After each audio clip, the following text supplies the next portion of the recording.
I've often argued that China, I think, is probably the most sovereign country on earth in the sense that China has been able to create not only a high standard of living for its people, but been able to create its own technology, its own infrastructure, its own systems that are not beholden to another country. Whereas the United States, claims to be the richest country, which is not true, but it does have a lot of very powerful elites and big corporations and advanced technology.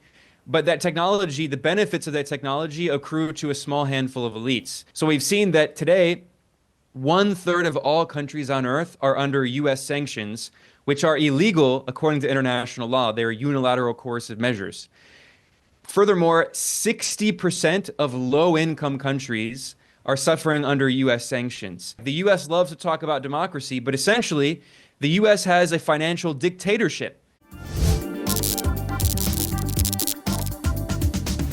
Now, let's bring my next guest, Ben Norton. He is a sensational influencer content creator. He's the editor-in-chief of Geopolitical Economy Report. I know you love him. Many of my followers have been watching his content all the time. So Ben, welcome back to the show. Thanks for having me, Jingjing. It's always a pleasure being here. I mean, you have been living in China, moved to China for how long? Almost 2 years, if I remember correctly. Yeah, like a year and a half. A year and a half. Okay, time really flies. I remember just talk to you when you just moved to China, and now it's almost like a year and a half. Can't believe it. Let me ask you first, share with us your experience living in China. Many people, even during the interview with KJ, and during the live chat, many people are thinking about maybe moving to China is an option, maybe going to study or travel to see it for yourself is an option. And I do notice it's a growing trend from people from every continent moving to China. And you're the one who did it. Share with us some of your observation about how Chinese society run, what's the daily life like, and maybe some of the China's governance how is it different from other countries? Well, it's been a great experience. One of the best decisions I've made in my life. Very eye-opening. I mean, of course, China has 1.4 billion people, and each province is like a pretty big country. And when you consider all of the big provinces together, China is basically a continent. And yet, in the West, there's so little good information about China. Most so-called China experts in the West have spent very little or even no time actually here. Maybe they've visited a few times. Many of them don't speak Chinese. Most of the people they know are some of the elites in Hong Kong, and they don't really like mainland China. So they're in these little bubbles that don't represent average Chinese people. But when you spend a lot of time here, when you get to know people, it truly is life-changing, and you can see the world in a very different way. I decided to come here because I also wanted to do a PhD here in the Chinese, university system, which is they have some of the best universities in the world. That's also been a great experience because I've been able to meet a lot of brilliant Chinese scholars and researchers and students and see, how they think about the world politically. My focus is on international political economy, so economic development, China's, development policies around the world that have helped. After China lifted 800 million people out of poverty, China is now helping to spread some of its experiences and share with other countries, helping to build infrastructure. So it's been a great experience. As for day-to-day life, I mean, there are so many things about China that are unique. First of all, I've often argued that China, I think, is probably the most sovereign country on earth in the sense that China has been able to create not only a high standard of living for its people, but been able to create its own technology, its own infrastructure, its own systems that are not beholden to another country. So, for instance, if you look at technology, a lot of people rightfully point out about that the everyday life in China is very, very tech advanced. It's very advanced, right? So no one uses cash anymore. You pay with, Weixin, with WeChat or Alipay or something. And that's just one small part of it, right? The high-speed rail, the metro system's great, the buses are great, public transportation, the high-quality infrastructure. And what's also amazing about that is China has been able to build all of that itself and develop all of that itself. Whereas the United States, claims to be the richest country, which is not true. But, it does have a lot of very powerful elites and big corporations and advanced technology, but that technology, the benefits of that technology accrue to a small handful of elites. The public transportation in the US is barely existent, and to the extent that it does exist, it's very bad quality. The US is a very unsafe society. There's extreme violence, mass shootings all the time. China's the opposite. China is probably the safest country I've ever been in. It's amazing.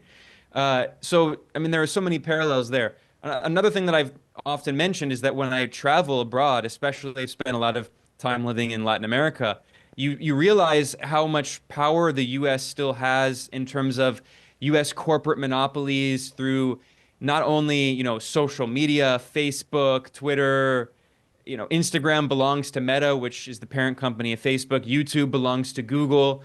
All of these apps belong to the US, but also you have these other huge US mega corporations, these monopolies, Walmart, McDonald's.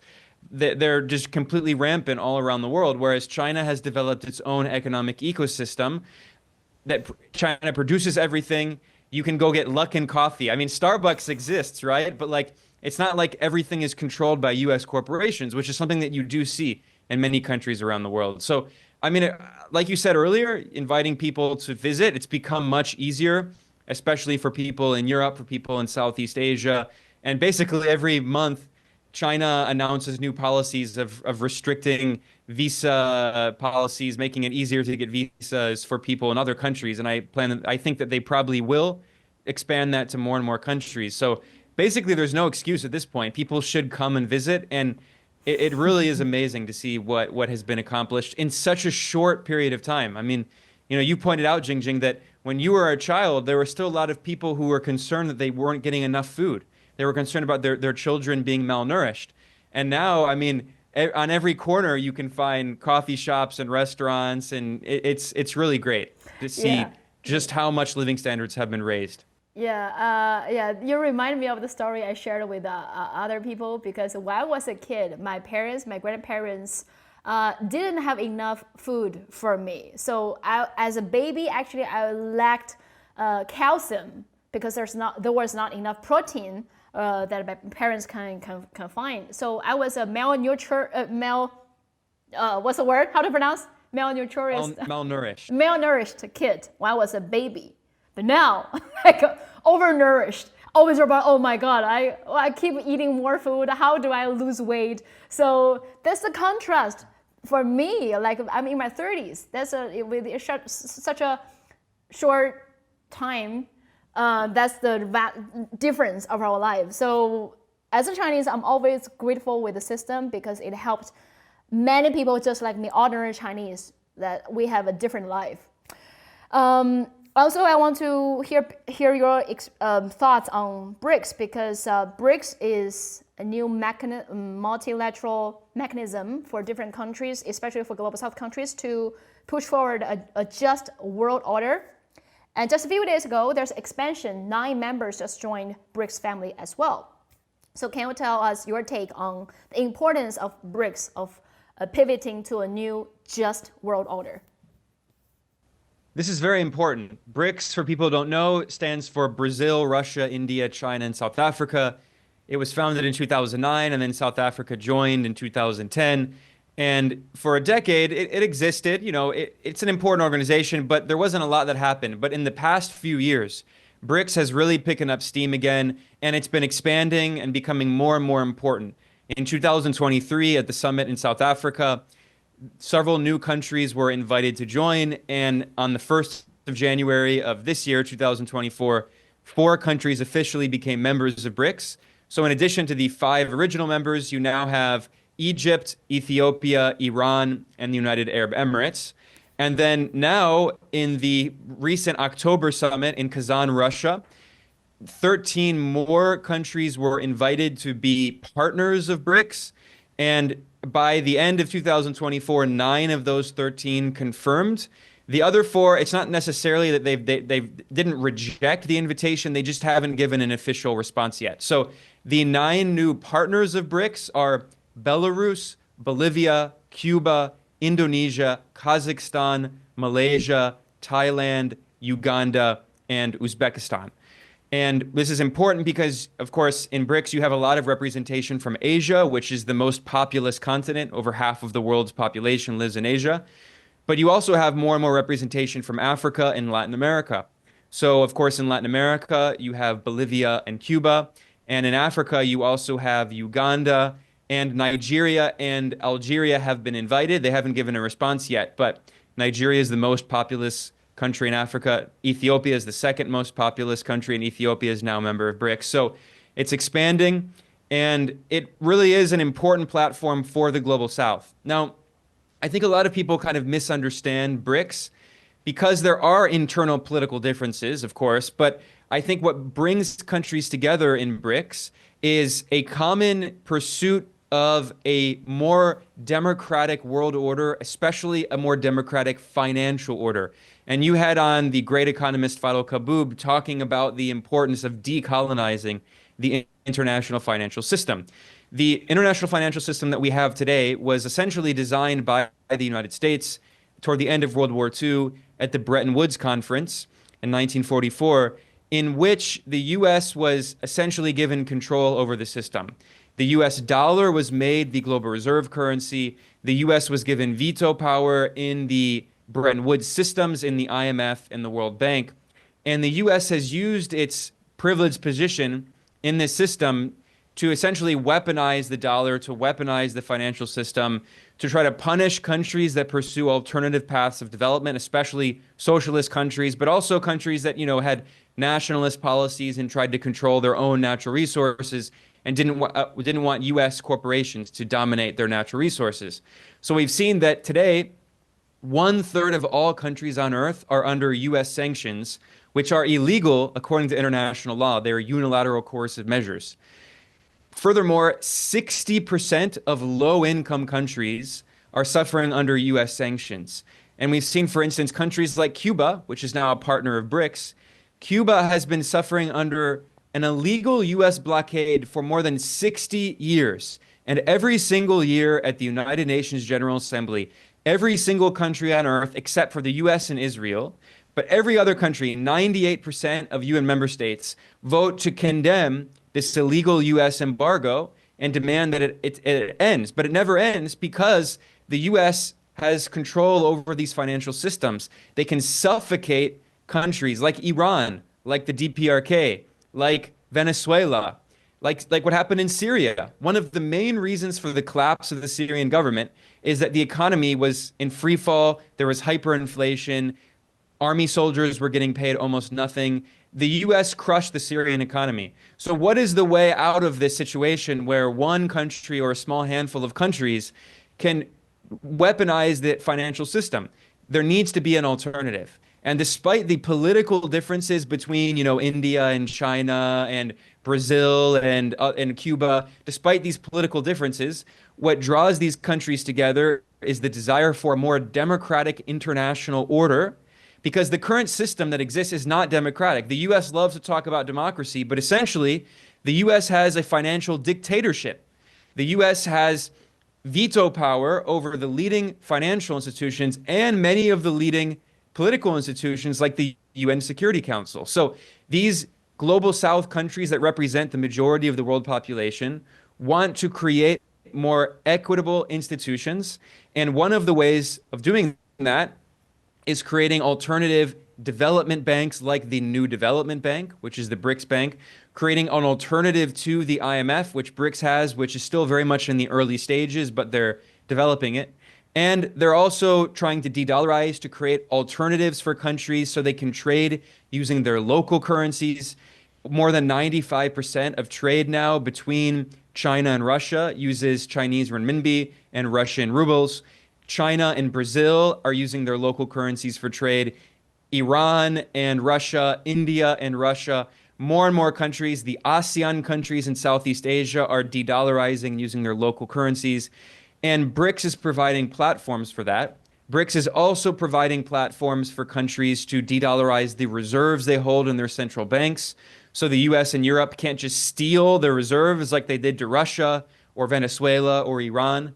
So there are so many very interesting things and important things happening inside BRICS This is just one platform, of course. There are other platforms, but I think there's a reason that more than 30 countries have expressed interest in BRICS. It's because they really want an alternative. They can see that the current world order does not serve their interests. It serves the US-led West's interest at the expense of the global majority. And that's why now, as of the 1st of January of 2025, BRICS will have 9 members and 9 partners and will continue expanding. And BRICS now represents 1/2 of the entire world's population, about 4 billion people, and represents 41% of global GDP and is growing. It's really amazing. Yeah.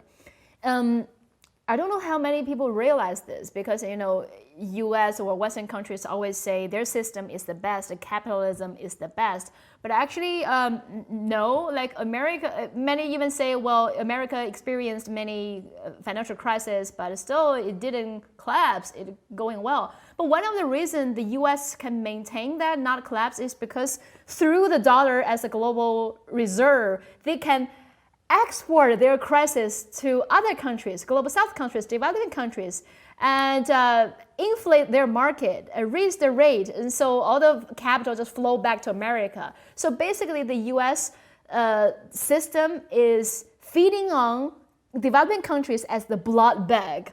So that's why their system, it's not because they have the best system, it's because of the global south developing countries has been the blood bag supporting them, with the other countries, rest of the world, living in horrible conditions, impoverished because of the dollarization as the global reserve, and all this system. So many people don't understand economy, probably don't realize that. It's not a system, it's designed to maintain this hegemony over the world.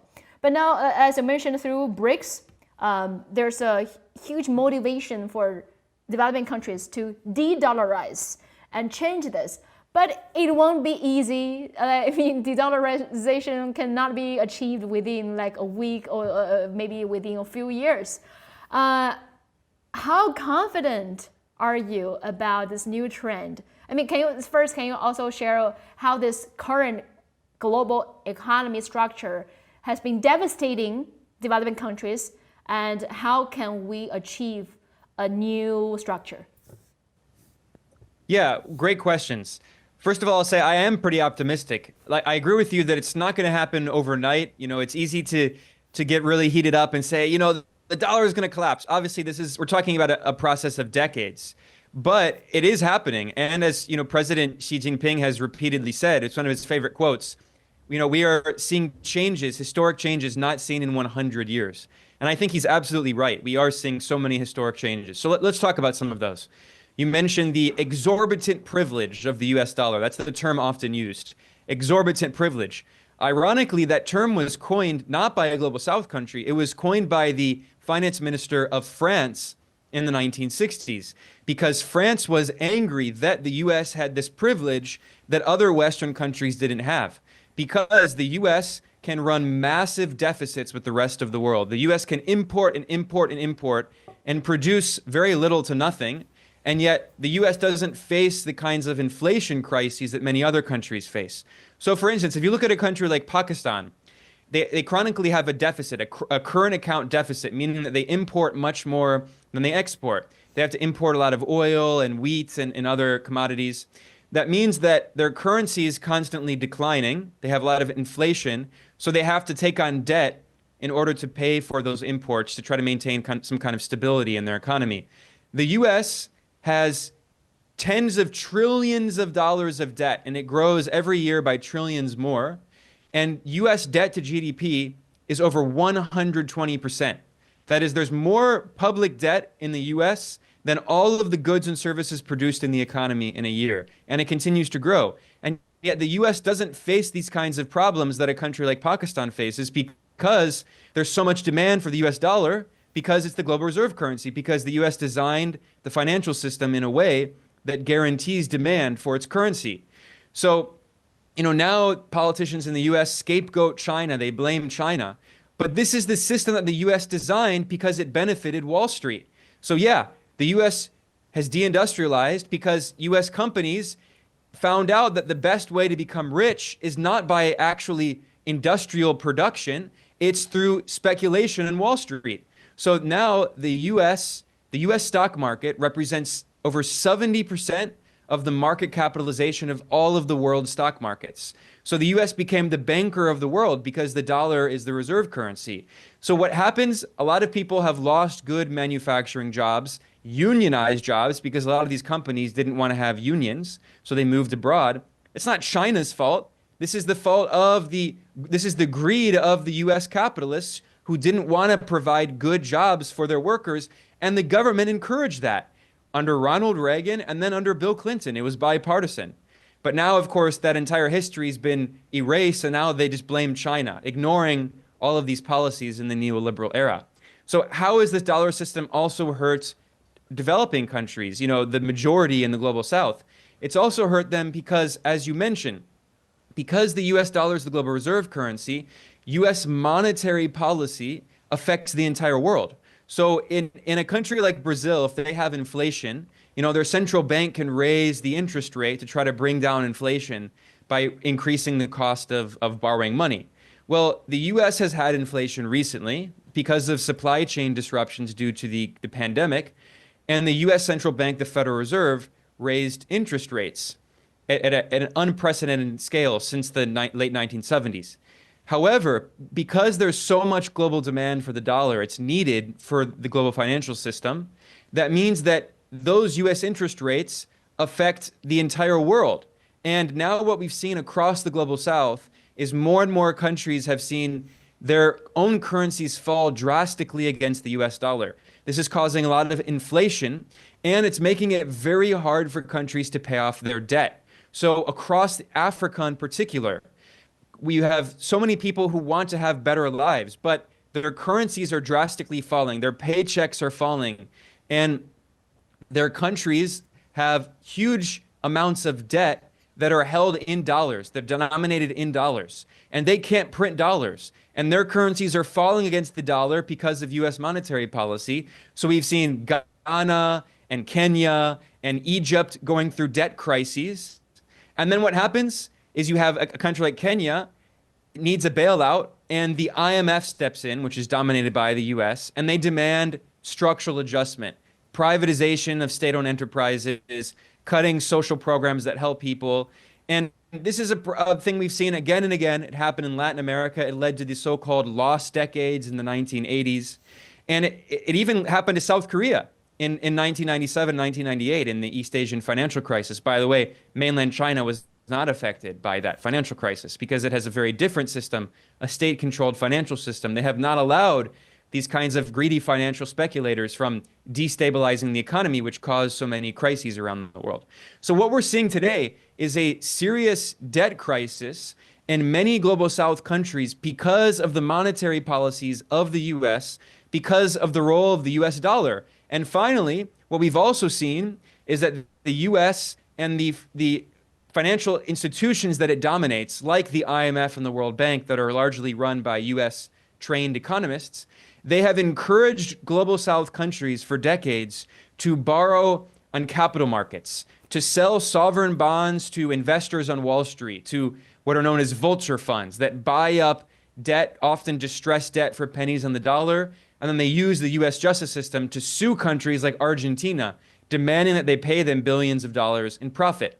Well, what we've seen is that over time, these countries in the global south have been pressured or even forced to borrow in capital markets. And today, 61% of the external public debt of low income and developing countries it's owed to private lenders, these kinds of big hedge funds and vulture funds and asset managers like BlackRock.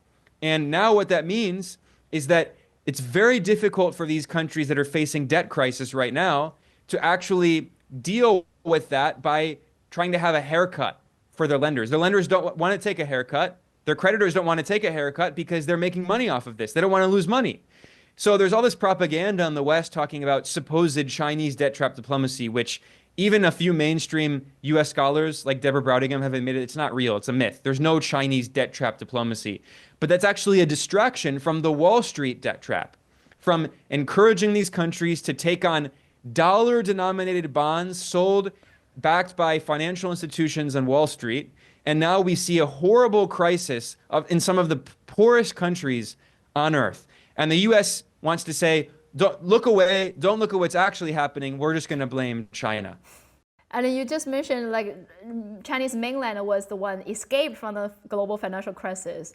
That just reminds me everything that the West or capitalism attacking China for not either its government involvement in certain areas or doesn't allow privatization of certain industries. Everything they attack China is because they cannot just freely come to China and exploit and dominate economy. So it's funny, whenever they attack you, that means you're doing something right because they cannot dominate you.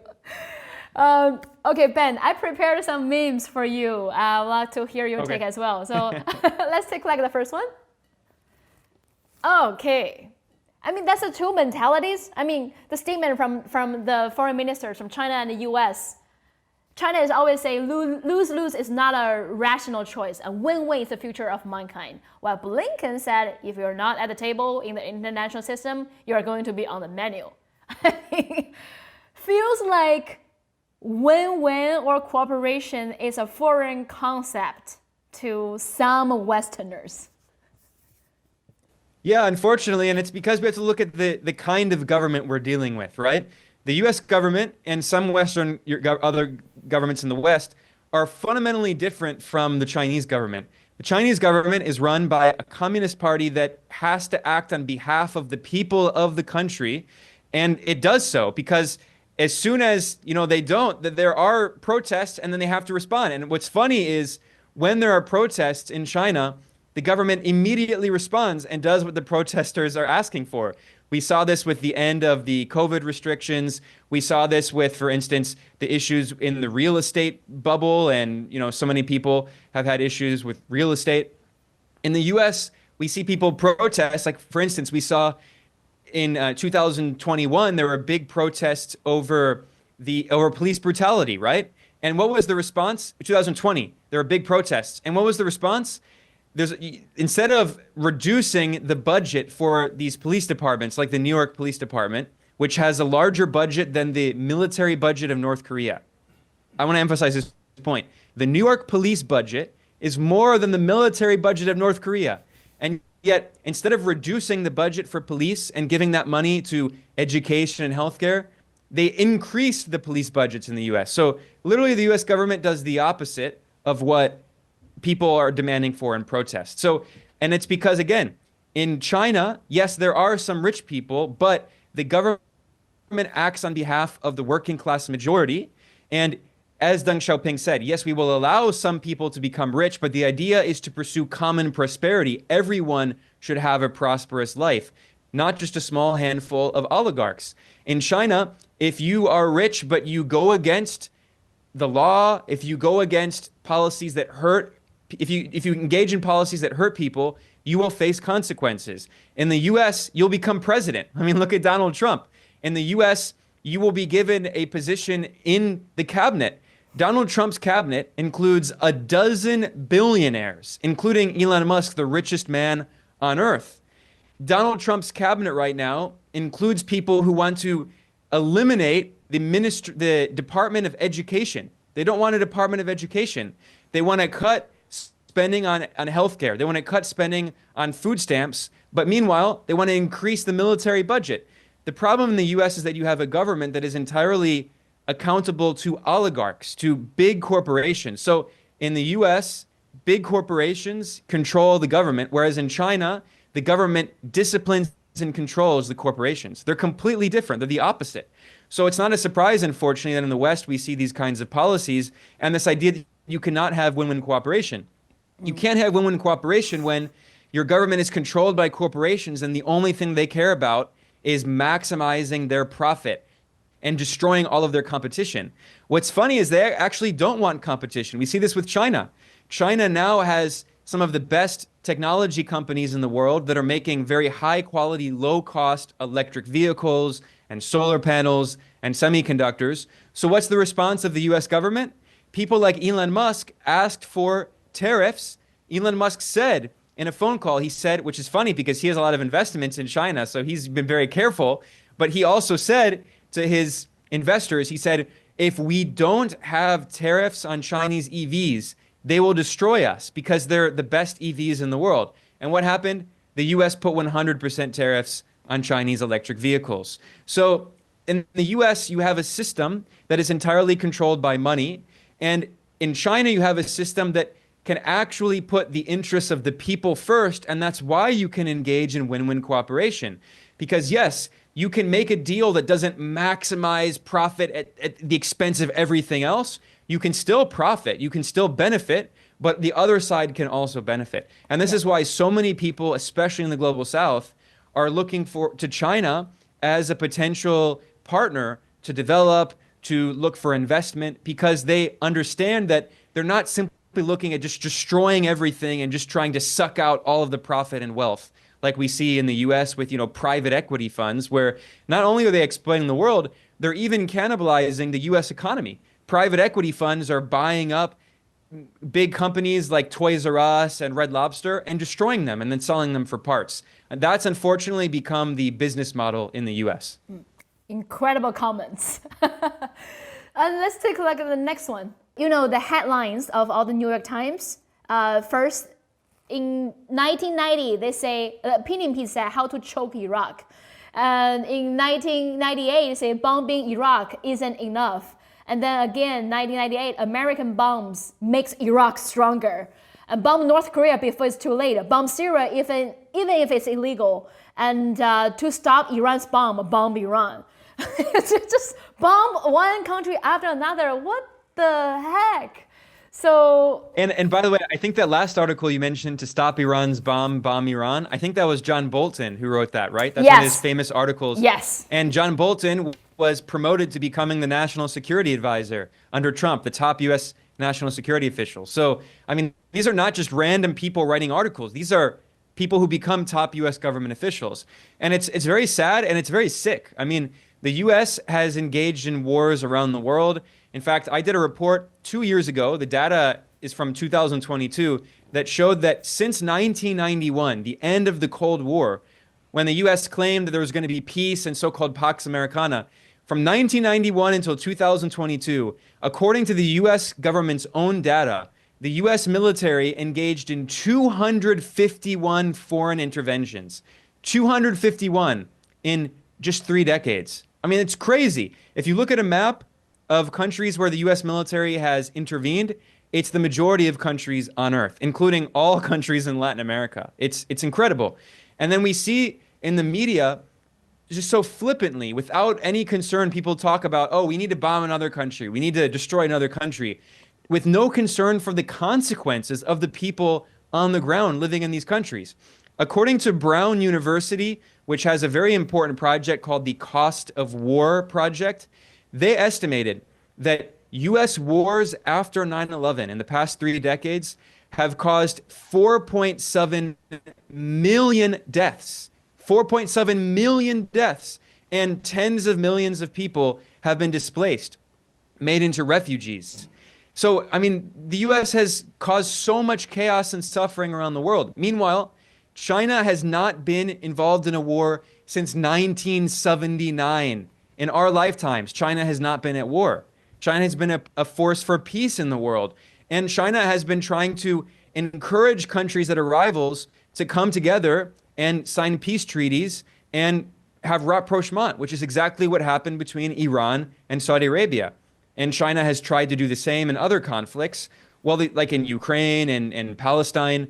And the US is pushing for more war and fueling these conflicts. And of course, US corporations in the military-industrial complex have made tons of profits off of this. And top US military contractors are some of the best performing companies in the US stock market. In fact, if you look at the return on investment for US companies in the military-industrial complex, they actually have a larger return on investment than the market overall and the S&P 500. So they're some of the most profitable companies.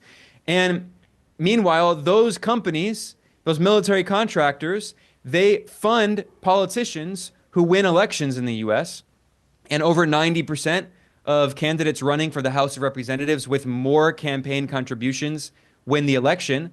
And here we have in the Trump administration, of course, this is bipartisan. It's true under Democrats as well. But in the case of Trump, they're not even hiding it. It's blatant.